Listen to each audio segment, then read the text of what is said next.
Brilliance Audio presents Burnout to Breakthrough, Motivating Employees with Leadership Tools That Work by Ina Catrinescu, performed by Kristen Watson-Heinz. At the dawn of the 22nd century, knees all red and sore from all the four-on-the-floor crawling, workforce grabs on to its crib, pulling itself up, and takes its first step. The world seems so different from up here. Things that seemed huge appear a lot less intimidating now. All that intriguing stuff up on the cupboard is no longer out of reach. Workforce looks around for Boss, but Boss is nowhere in sight. Workforce starts to cry. What if Boss is not coming back?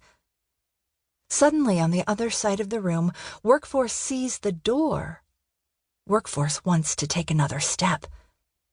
Is it safe to let go of the crib? It wonders. Can I make it across the room on my own? Carefully, Workforce releases its clutch on the crib rail and darts across the room in a hurry. Yes! Workforce just took its first 7 steps, all on its own. Workforce enjoys a victory chortle, its heart pounding. Grabbing onto the door handle, Workforce delights in all the fun to be had ahead. This is the start of a new day. For thousands of years before that day, its world consisted of a defined number of pigeonholes and a clear set of rules. There was the high chair for eating, the potty for ones and twos, the cradle for sleep, and its favorite playground, the workbox. The workbox was one of society's most important institutions. Here, Workforce spent most of its life digging for rocks and pebbles, panning for gold nuggets, and building machines. On several occasions, Workforce ducked out of the workbox and went crab-crawling around into the world known as the beyond. Boss, however, didn't let it stray too far. It seemed to have eyes on the back of its head and always knew where to find Workforce. When it did, the slaps on Workforce's behind let it know that going to the beyond was verboten and not safe. The workbox, Boss told it, will provide you with meaning, security, and identity in life. A harness, which Workforce was told would give it structure, eventually got strapped around its wrists. And just like that, the beyond became nothing more than an occasional pie in the sky.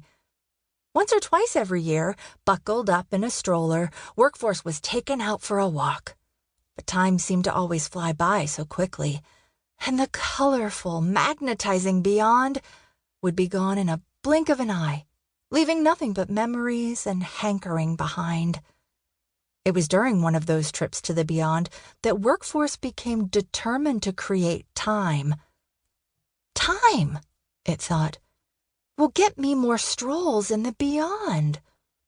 For several centuries, Workforce kept digging, slogging, and panning harder and harder. It invented telephones, computers, dishwashers, washing machines, and vehicles. All those things allowed Boss and society to save more and more time. But instead of being taken out on more strolls, Boss kept pulling Workforce back into the box for more. It needed Workforce to run all that machinery and keep making new, shiny toys. Workforce barely ever made it to the high chair to eat, or to the cradle to sleep anymore. Instead of being taken to the beyond, it became bound behind. Instead of creating time, it created work. As time went by and Workforce grew more and more anxious, Boss gave it teethers to chew on and munch. When Workforce whimpered, Boss dangled rattles in front of its nose. When Workforce yowled, Boss played it happy tunes. But all the knickknacks, jingles, and tricks only seemed to make matters worse. Workforce grew ill, and Boss was grasping at straws. With no Workforce to pan and dig, at the dusk of the 21st century, the workbox was in dire straits. That's why this morning is so special.